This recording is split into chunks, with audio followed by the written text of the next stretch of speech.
परेशान होती हूँ तो एक कुरानी दुआ का सहारा लेती हूँ जिससे मुझे बड़ा सुकून मिलता है, लेकिन मैं बार बार सोचती हूँ कि अल्लाह मुझे मुकम्मल दुआ कबूल करके इस जहन्नुम से निजात क्यों नहीं देता।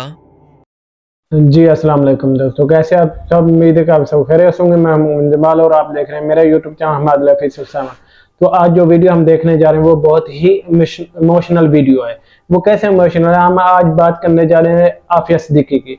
आफिया सिद्दीकी को आप जानते हैं, 20 साल से वो सजा काट रही है, बेकसूर होने के बाद फिर भी सजा काट रही है। अगर आप उसके बारे में कोई राय अपनी देना चाहते हैं तो कमेंट सेक्शन में लाजमी बताइएगा मेरा दिल और तेजी से उसके धड़क लिए रहा दुआ था। कीजिएगा, मेरा अल्लाह ज़हन सोचने के पाक काबिल उसको नहीं था। रिहाई दे दे। मेरे ठीक है, तो जज्बात आइए मेरे बस देखते में हैं ये नहीं थे, वीडियो फिर करते हैं बात। क्योंकि मैं बहुत अपनी ही छोटी इमोशनल बहन वीडियो आफिया है। सिद्दीकी को पूरे जी 20 साल के बाद देख रही थी, जी। मगर इस हाल में कि इसके सामने के दांत टूटे हुए थे, सर पर चोट की वजह से वो ठीक से सुन नहीं पा रही थी। हम्म, हमारे दरमियान एक मोटी शीशे की दीवार मौजूद थी और इसके साथ साथ हमारी पल पल की ये मुलाकात रिकॉर्ड भी हो रही थी। मैं ना इसे गले मिल सकती थी और ना ही इसके हाथ पकड़कर आंसुओं से भरी अपनी आंखों से लगा सकती थी। वो मुझे कह रही थी कि मुझे इस जहन्नुम से निकाल लो। ये वो अल्फाज हैं जो डॉक्टर आफिया सिद्दीकी की बहन फौजिया सिद्दीकी ने 20 साल के बाद काजवेल नामी जेल के नफ्सियाती अस्पताल में मंगल के दिन अपनी बहन से 2.5 घंटे की पहली मुलाकात के बाद कहे। क्या ये इतना टेक्सास भी के कोई शहर करता फोर्ट है? वर्थ के अंदर फेडरल नफ्सियाती जेल है, जो कि खतरनाक खवातीन कैदियों के लिए खास तौर पर बनाई गई है। हम्म, अब सवाल यह है कि डॉक्टर आफिया सिद्दीकी आखिर कौन है? वो 20 साल से आखिर किस जुर्म की सजा काट रही हैं और खुद अमरीकी जज के मुताबिक बेकसूर होने के बावजूद 86 साल की सजा आखिर उनको क्यों मिली? कौम की इस बेटी को वापस लाने के लिए आखिर किसी भी हुकूमत या OIC ने कभी कोई इंटरेस्ट क्यों नहीं लिया? आफिया सिद्दीकी, जो कि हालिया सदी की सबसे ज़हीन तरीन औरतों में से एक थी, आखिर उन्होंने ऐसा क्या दरियाफ्त कर लिया था जो कि CIA ने इन्हें दुनिया के इंतहाई मतलूब दहशतगर्दों की लिस्ट के जी अंदर अचानक से शामिल कर दिया। एक ऐसा सच जो कि मीडिया आपको कभी भी नहीं बताएगा, वही सच हम आज की इस वीडियो के अंदर जी। जानने वाले हैं। तो चलिए शुरू करते हैं। आफिया सिद्दीकी एक न्यूरो साइंटिस्ट थी। ये जी 1990 में अमेरिकी रियासत टेक्सास के अंदर स्टूडेंट वीजा पर पढ़ने के लिए गई। इन्हें सिर्फ 2 ही शौक थे, एक तो पढ़ाई का और दूसरा इस्लाम की तबलीग का। 1995 के अंदर इनकी शादी अमजद मोहम्मद खान से होगी और यही वो बंदा है जो कि जब बाद में कहते हैं CIA जब का मोहरा बेकसूर है बनकर फिर आफिया भी उसको सिद्दीकी की सजा मौजूदा मिलती है। हालत का जिम्मेदार बना। आफिया सिद्दीकी के 3 बच्चे थे, 2 बेटे और 1 बेटी। वो बायोकेमिस्ट्री पर रिसर्च कर रही थी और इनकी ये रिसर्च इतनी एडवांस थी कि अब तक अमेरिकन साइंटिस्ट ऐसी रिसर्च नहीं कर पाए, और अमेरिका को डर था कि इनकी ये रिसर्च बायोलॉजिकल वेपन बनाने के अंदर मदद कर सकती है। और जी इनका ज़हन क्योंकि मजहबी साइड पर ज्यादा है, लिहाजा तमाम मुस्लिम मुल्कों खसूसन अफगानिस्तान, ईरान और पाकिस्तान वगैरह के पास ये हथियार मौजूद होने का मतलब है कि अमेरिका के वजूद को खतरा है। क्योंकि आफिया सिद्दीकी अमेरिका की अफगानिस्तान के अंदर जंग के सख्त खिलाफ थी। ज़ोयनिस्ट यहूदी लॉबी ने जी CIA के जरिए इन्हें अप्रोच किया और ऑफर की कि वो इनके एजेंडा पर काम करें और ये तमाम रिसर्च और डेवलपमेंट इनके लिए करें, मगर आफिया सिद्दीकी ने इनकार कर दिया। जिसके बाद 2002 के अंदर इनके खामन को, जिनसे आफिया की 2002 के अंदर तलाक हो गई थी, इसे मैदान के अंदर उतारा गया और इस शख्स ने आफिया सिद्दीकी के खिलाफ झूठे झूठे बयान मीडिया पर आकर देने शुरू कर दिए कि आफिया का ताल्लुक तालिबान से था, इसके दहशतगर्दों के साथ ताल्लुकात थे जो कि अफगानिस्तान में अमेरिकन फौज पर हमला करने के अंदर मुलविस हैं, और जाहिर है कि ये सब कुछ ड्रामा था। मजीद इन जी पर यह इल्ज़ाम लगा कि आफिया ने अपनी तलाक के 6 महीने के बाद खालिद शेख मोहम्मद के भतीजे अमार अल बलोशी से शादी कर ली, जो कि सितंबर 11 का मास्टरमाइंड है। डॉक्टर आफिया को 2003 के अंदर इनके कराची वाले घर से नामालूम लोगों ने उठा लिया और यह परवेज मुशर्रफ का जमाना था। परवेज मुशर्रफ अपनी किताब के अंदर इस बात का एतराफ़ करते हैं कि मैंने अमेरिका को इंतहाई मतलूब अफराद पकड़कर पेश किए, जिनके अंदर डॉक्टर आफिया भी शामिल थी।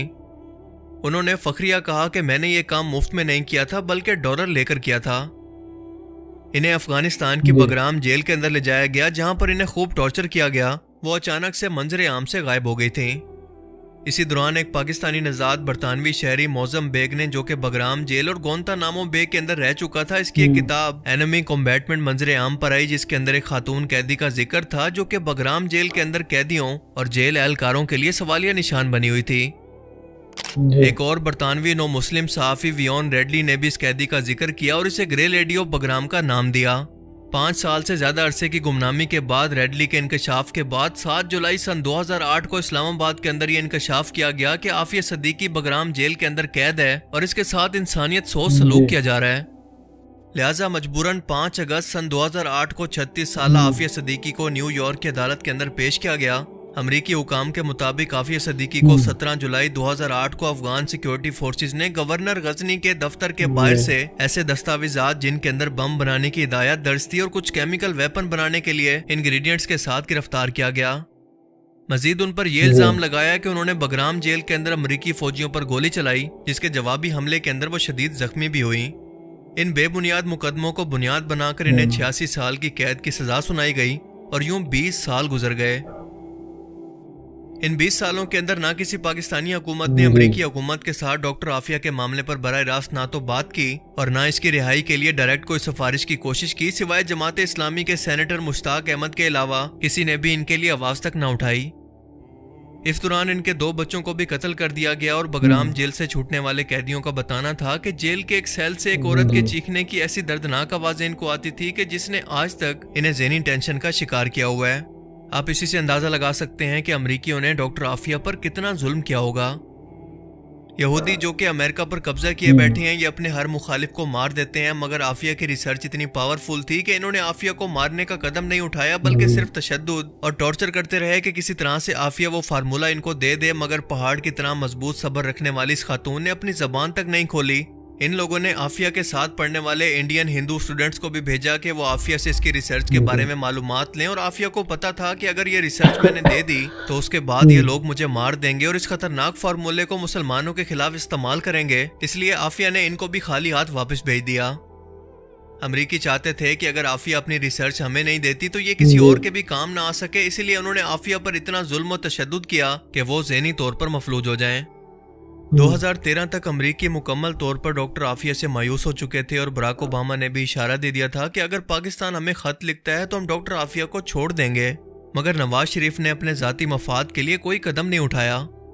इमरान खान ने भी इलेक्शन से पहले ये कहा था कि अगर इनको हुकूमत मिलती है तो वो डॉक्टर आफिया को वापस पाकिस्तान लेकर आएंगे और इस पर काम भी शुरू किया गया, मगर इनके टाइम के अंदर कोरोना, इंडियन अटैक और सियासी मुखालफत जैसे अपने मसलों के अंदर उलझने की वजह से ऐसा ना हो सका।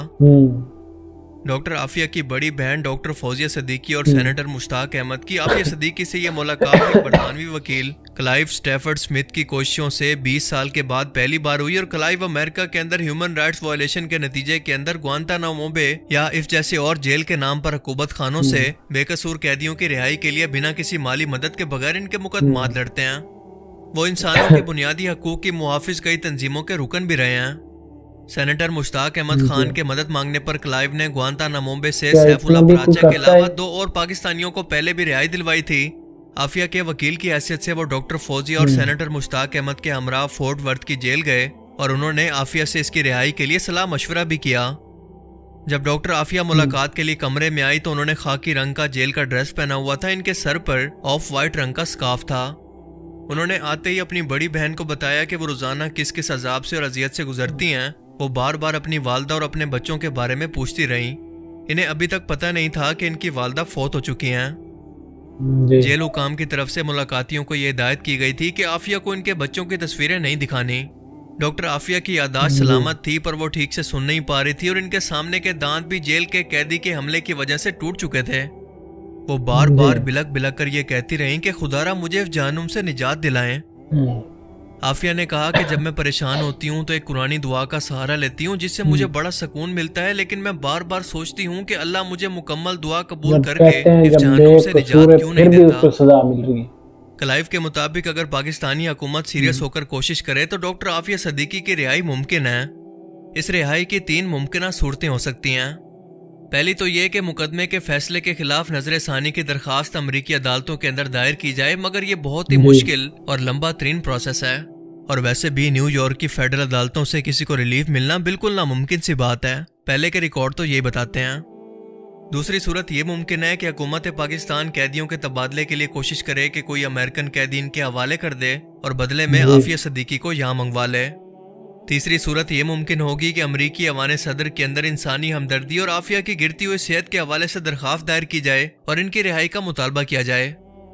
इसके अलावा चौथा तरीका जो कि इंतहाई नतीजा खेज हो सकता है वो ये है कि हर नए सदारती इलेक्शन से 2 या 3 महीने पहले अमरीकी सदर बहुत से कैदियों की इंसानी हमदर्दी की बुनियाद पर रिहाई का हुक्म देते हैं। अगर हुकूमत पाकिस्तान सफारती तौर पर इनसे राब्ता करे तो ये रिहाई इंसानी हमदर्दी की बुनियाद पर मुमकिन है। पर इनके घर की औरतें क्योंकि महफूज हैं तो इन्हें डॉक्टर आफिया सिद्दीकी से भला क्या लेना देना।